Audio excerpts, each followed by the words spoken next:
A very good afternoon, sir, and thank you so much for taking out time for this epic conversation. Hi, Jitin. How are you? It's always a pleasure to connect with you. Thank you I'm so. really happy to see your progress, the way Thank, you deal with Epic and some of the things you do around the place. thank you It's so much, I sir. like to interact with you and see your progress. Thank you so much, sir. So you have been in two positions of leadership, like in Luminous also, you were the MD. And there's a lot I think that, can be learned from you, from your experience. And that's exactly the reason why I invited you to be a part Pleasure. of this. I especially prepared is a amalgamation of the brilliance of strategy that I've seen working with you, as well as it also covers the questions which I have adored you a lot in terms of your leadership style. And there's one example which I always give to a lot of people is that for your leadership to actually create impact, it needs to be authentic. Around that itself, I have created this epic framework of reinvention, and these questions, sir, I will basically ask you going forward. Just to start this discussion, I think the very first question which I had in my mind is that now epic, this framework that I've created, it starts with a simple belief that sustainable transformation happens from the inside out. In your experience, do businesses fail because of flawed strategies or because leaders fail to align the organization around a shared identity and purpose? Oh, that's a great question, Jitin. I think organizations succeed, or whichever way you want to put it, fail because of their ability to align internal stakeholders and execute very well. So when you say internal stakeholders, I mean to say that there has to be a democratic process of aligning it. Doesn't mean that it is laissez-faire and anybody can say anybody. I think the leader has to think through the piece, debate internally. And the internal battles are actually bigger than the external battle. Once the internal battles are won and people are aligned and willing to go behind you, then it's a second question of how good the execution is and how well do we execute to the last T and to the last mile and make sure that every brick and mortar follows you, transforms you, and then you have a feedback system, you have a reward system. So I think you think, also democratize, and then communicate what you want to do, and let people know that why you're doing it and what's in for them and what's in for the company.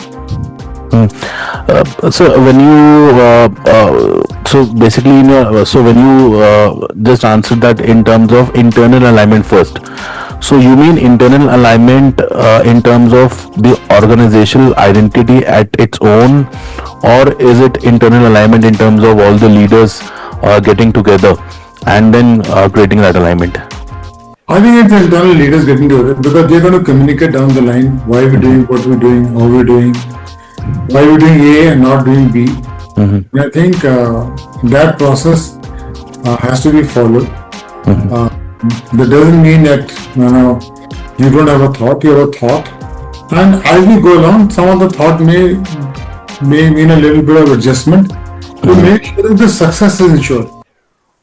Because it's very difficult for one single person to work out everything. I think he has to be having the listening ears to allow people to come and give feedback, discuss, share thoughts, and then you reformulate and adjust a little bit to make sure that you have covered all the aspects, which is very important, and then you have a what I call brute execution, following it for success. In my own experience, I have seen very less of these leaders coming together and discussing and aligning themselves in terms of the identity of organization at large. So, how important is organizational identity in creating a winning strategy, according to you? Yeah, organization identity, or you may call it the culture, or you may call it the purpose. I think it is a matter of communication and alignment. I think it's very important to spend time on that. Very rarely do people like taking cold instructions without debating, oscillating. So sometimes people believe that debate or questioning is not agreeing to strategy. But in reality, it's also alignment. When people ask questions, and ask you, then I think it is also when more people ask you the right set of questions, and also to show that they're keenly listening and they're keenly interested in it. If they don't ask questions and they don't, give feedback, then they're saying file and execute to the best of ability. Success or failure is of the leaders. But when they ask questions, they discuss and they debate, it is also a next step of their learning and their stake into it. Because it's very difficult for one person to just communicate everything to the last person in the organization. I think we have to create that evangelist with other leaders, spokesperson who go around, communicate the same language, and I would say bring in that, infuse that same, positivity and purpose down in the complete organization. Since we're talking about identity in terms of both from a perspective of leaders as well as organization, a very central idea of EPIC is also about positioning. And what I myself personally believe is that EPIC is the positioning part of EPIC is not only meant for brands. It also applies to leaders, and organizations alike. So looking back at the business you have led, how much of strategic success comes from having a superior strategy versus having a distinctive position in the minds of customers, employees, and partners? So, yeah. Good point. I think what it really starts from is what is our story? What are we selling to the consumer? Is it technology? Is it comfort? Is it a trust? Is it undisputed delivery of a product? And that whole thing put together is what creates the positioning of the company. And I think the framework is very relevant for companies to discover what the actual positioning is, and then you accordingly put resources behind it. For purpose example, if you believe that the brand is in a product with lot products are coming in there, and the real positioning is of service. Okay, we deliver outstanding service. The product good to deliver, but we deliver outstanding service. Even if the product gets into any kind of I wouldn't say malfunctioning or needs support, our company is available to serve it. But I think service, then you invest behind it and you create the ecosystem behind it. So Lumos was one example. Other example is Maruti. I think today we get a distinctive positioning of not only a good car but also a good service ecosystem. And then you accordingly orchestrate it, and then you don't have to rationalize the investment. People buy into the fact that why X level of investment is going in a particular area and why certain actions have been taken. And therefore, that positioning statement helps to also articulate what our story is and what the investments will go behind it. Great. So basically, positioning along with experience to the customers, good experience, positive experience. Depends upon the product itself.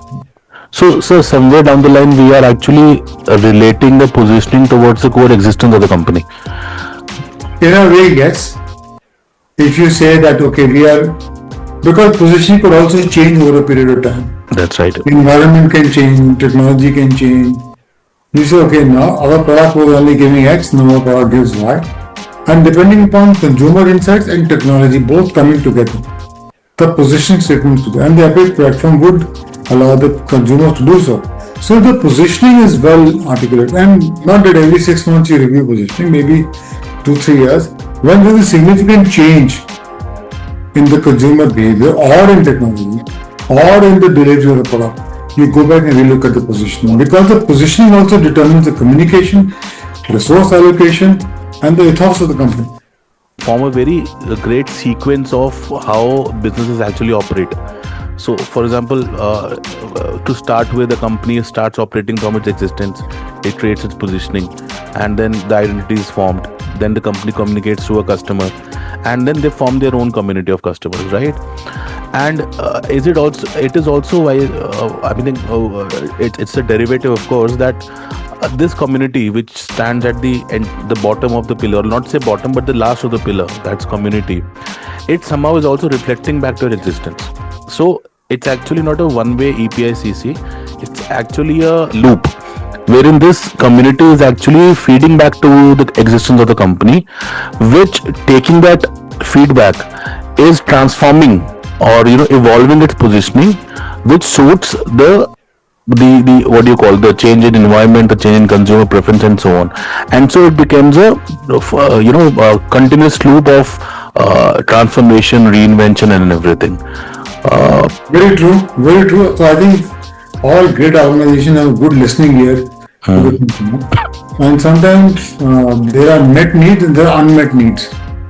When we look at met needs, it gives us the confidence that we're in the trap. When we see a lot of unmet needs, gives us the opportunity to go back and look at the product and the position and see what are we offering. Now, this is also true for physical product and it's also true for services. Airlines are giving a service. We go back and reevaluate the product and say what our positioning is and what we're going to compete against. You see, while both airlines, Indigo and Air India, are giving the service of flying, but the products are different and the positionings are different. What I've seen is many transformation efforts begin with changing processes, structures, technology, and EPIC argues that the real transformation begins with changing beliefs and behaviors first. So, do you agree that that's just a surface level transformation if you're only starting to operate from automation and not, really changing beliefs and behaviors first? That's a good question, and I think a lot of companies today are, I would say, discussing it and wondering it. So there are, I would put it into three dimensions. One is internal in the organization, because efficiency, new technology, and going back to the old days when everything was manual and first computers came, there was more an internal efficiency, parameter and driver, and speed of execution became better, relatively speaking, to a purely manual system. And they also transformed from desktops to PCs, and today it's all on the phone, the internet has come, and they brought a lot of change. With that, also the change is how the media is consumed, how the information is consumed by the consumer. Correct. TV was the earlier main means, today it's all social media. Earlier used to be the big screen, not only the small screen. So I think the media consumption thing, which also means that the speed at which the communication is changing is fast. And therefore we need to get the same messaging. Earlier we had maybe 1 minute, now nobody makes a 1 minute commercial. People just make 30 second, maybe 10 second, maybe 5 second commercial. So the consumer behavior is the second driver of change in the organization. The third aspect is that does the consumer want an interface with the internet, or it doesn't want the interface? We cannot mandate it as a one-way traffic. I think constant review of the consumer and insights from the consumer help us to determine, okay, this is one change which is happening, we need to factor in. From a media consumption point of view, from a need of the internet point of view. So let us say a person using a watch. Yeah, he wants internet, he wants Wi-Fi, he wants update and so on. But suppose somebody using a pen. Like we say, pen is internet connected. I see limited, potential use of it. So I think the consumer needs, in terms of its need to be consumer internet connected, and there are various groups, and there may be younger groups, there may be older groups, there may be people who are senior citizens. Their needs are very different, and therefore I think a constant check, I won't say check, an assessment at a reasonable time period will help you to determine how the media is consumed, how they need, and the third aspect is internal organization. I think any change which comes, they need a constant evaluation. That is it, the technology is worth it, not worth it for us? Should we imbibe it? Should we evaluate it? Should we see what merit it brings into it? And therefore, take a considered view and then decide what you want to do. That's actually true. I mean, while planning the transformation or reinvention, there are a lot of areas that needs to be aligned, and it's not only in terms of what technology you can bring to the table, but how is it actually helping your end customer, while how your internal structure is adapting to that particular behavior also. And also, what processes can I change either to improve efficiency or to give better service to the consumer? Yeah. Today's service has a happy code. Use of technology, instant feedback from the consumer. Earlier you would go back or call center will call, check and that. But today you say, I've done my job at your place, I've done the service. Can you tell me the code or can you give me the satisfaction? So I think what process change it can bring to give a wow factor to the consumer. Absolutely. So one more aspect, I think that's the fourth angle that I'm trying to bring here is, and beautifully you have stated the three aspects. Now the fourth aspect is out of my experience that I've seen. A lot of time, it's not the problem of a strategy, or it's not the problem of your product, or in fact, it's also not the problem of how market is perceiving you. The problem here lies in the leadership of people who are driving, and this holds true for a lot of MNCs which have a very decentralized way of operating. That the strategy that is formulated in a head office, and when it goes out in a lot of different countries or different offices, the same seriousness or maybe the same capabilities which when somebody is creating a strategy, he or she is expecting out of it, is not really met.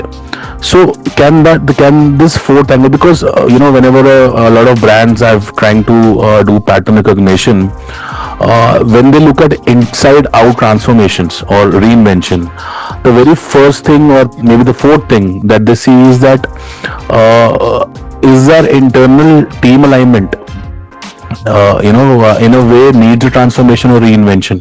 Because it might happen that you transform your processes, your system, basis your customers requirement, and basis your own internal requirement, but eventually the leadership or maybe the people who are responsible to carry out that strategy are not equipped enough, or they are maybe true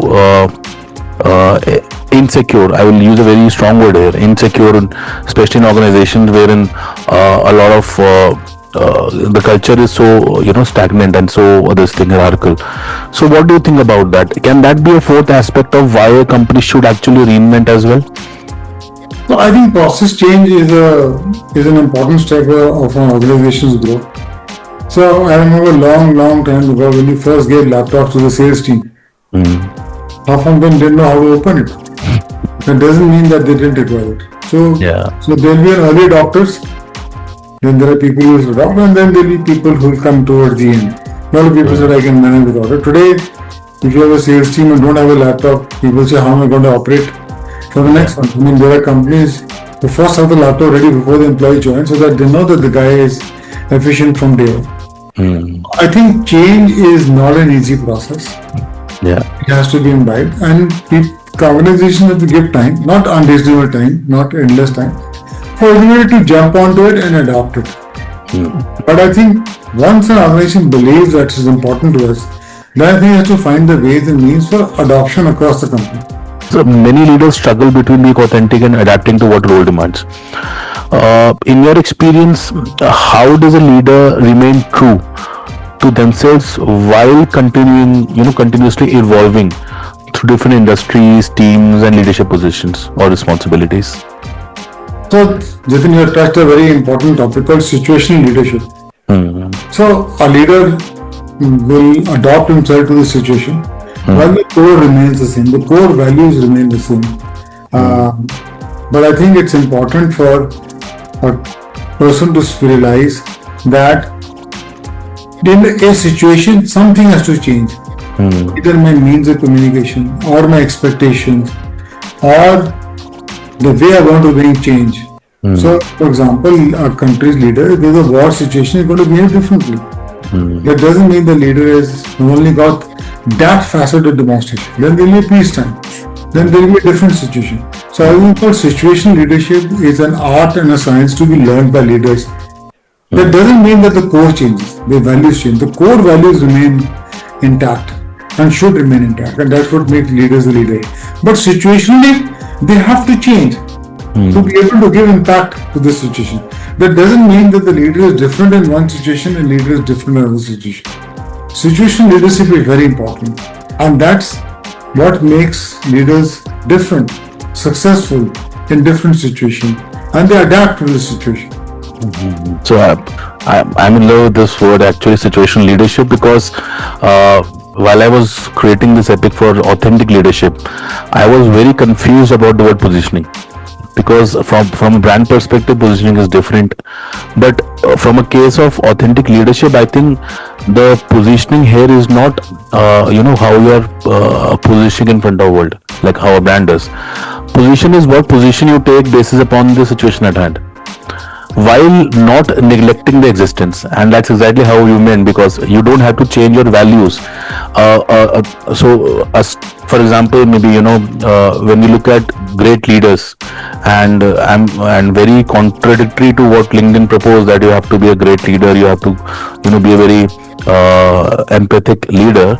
I mean, there are some cases of leaders who have not really shown empathy as much, but still we consider them as world renowned leaders.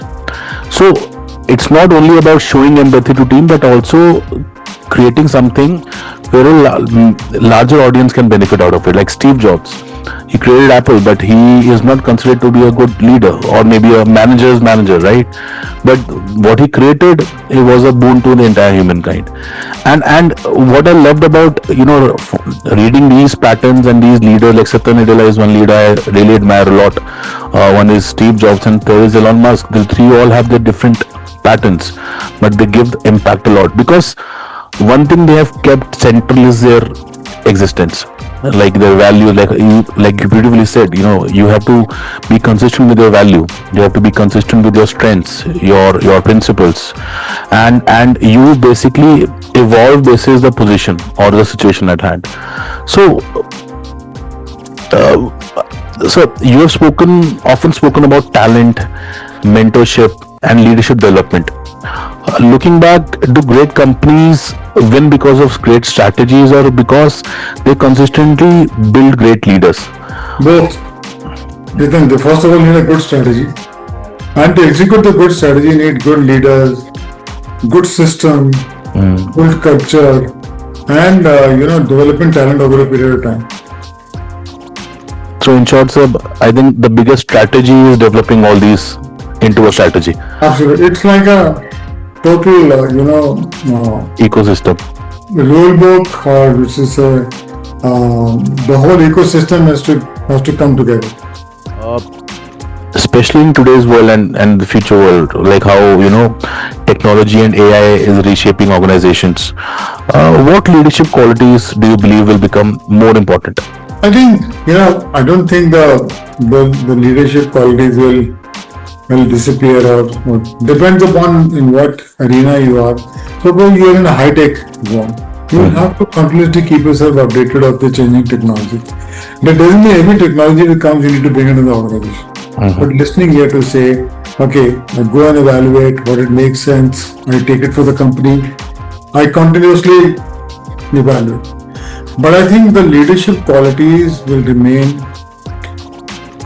by and large remain in the zone where they are, where is listening ability, great execution, great thinking ability, empathetic when it comes to needed, depending upon what the situation demands of them. I think the skills of tomorrow are going to be more about communication, because it's going to be extremely important. Environment is probably dealing with over communication at this point in time. New environment of social media, it's important how you leverage it. And I think the arena that your employees are also consuming a lot of the data. In the old situation, the employees are not consuming the data. So I think from that perspective, what the environment changes, what impact it has on the organization, what impact it has on the employee, what impact it has on me, and I bring the appropriate changes to them. I mean, 25 years ago, nobody would have thought that our CEO needs to communicate on the social media. Today, it's probably a need of the business. That's right. And so not only you employees are on the social media, they're also consuming the media. They're also interacting on the media. They're giving comment. They're reading, and it's from a semi-closed environment to a massive open environment. How are we going to work? That doesn't mean that you need leaders with phenomenal oratory skills. Oratory skills are important, but they have to be adapted to the medium in which we're going to operate. Correct.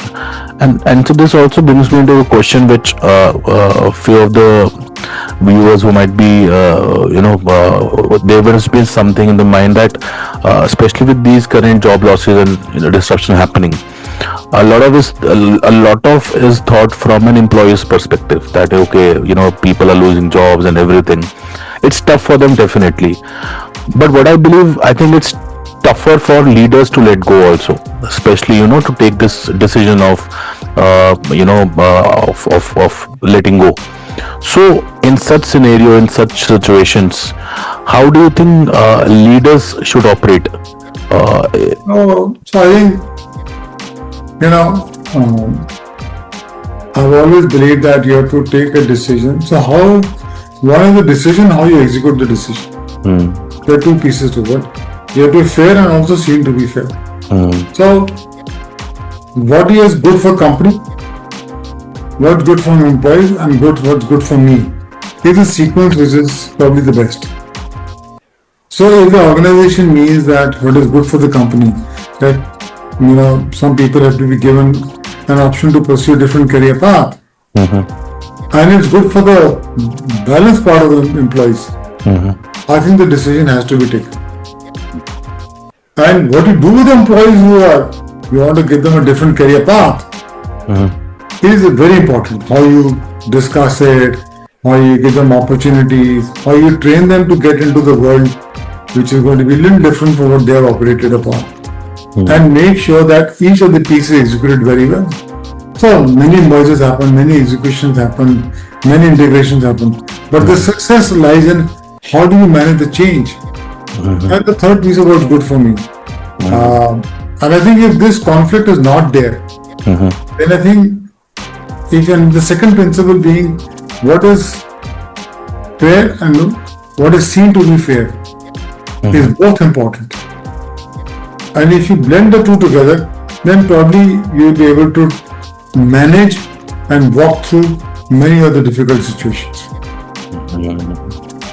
I totally agree with you, sir, on this. I mean, more than the decision itself, how you execute is more important. And it definitely is a tough call to make.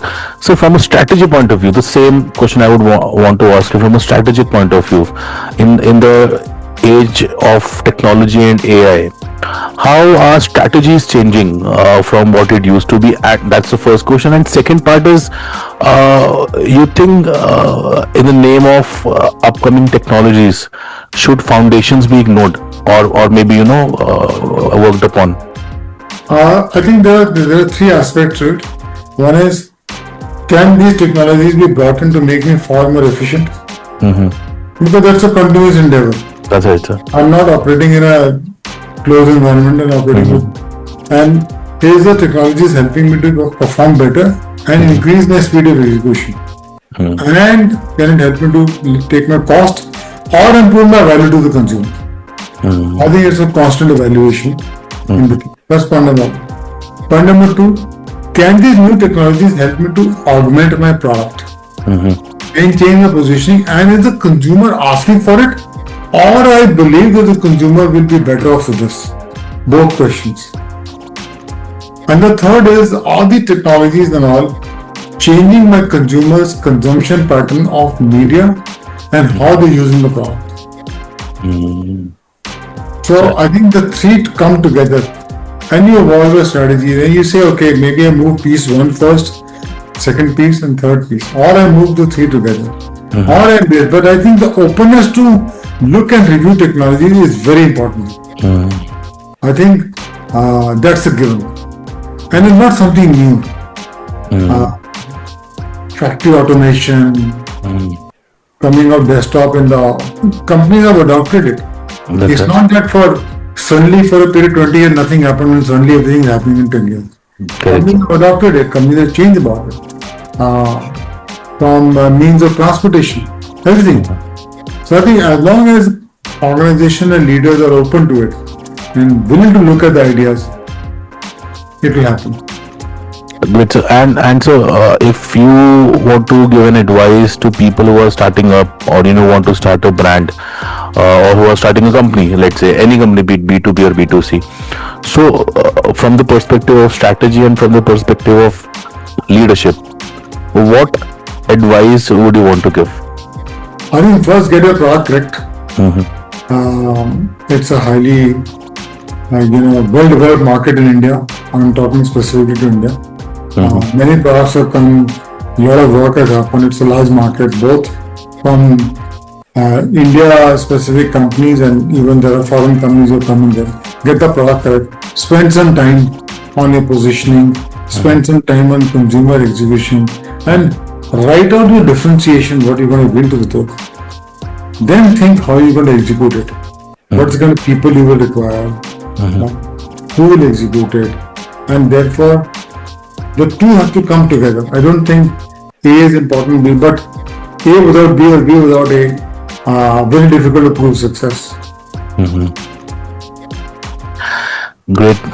Thank you, sir. Thank you for such a session, and I'm sure a lot is being learned about both strategy as well as leadership. Sir, I just wanted to check. I wanted to ask you if in terms of EPICC, the framework that I have frequently discussed with you, you think? I mean, how do you think it can actually help in terms of not only leadership but also careers, or also brand reinvention? And do you see that the inside out part of Epic resonates much more in such time of disruption? What do you think about it? I think a framework like that would always work. It depends upon how people understand it, how people take it further, and how people use it and come back. As far as product is concerned, career is concerned, all operate in a framework. And I think once they adapt the framework, then I think success and greater success can come from it. Thank you so much, sir. Thank you so much for your time and answering us these questions. It was really a very insightful conversation from you. Thank you so much, sir. Thank you, Jitin. All the best and do well. Thank you so much, sir. Thank you.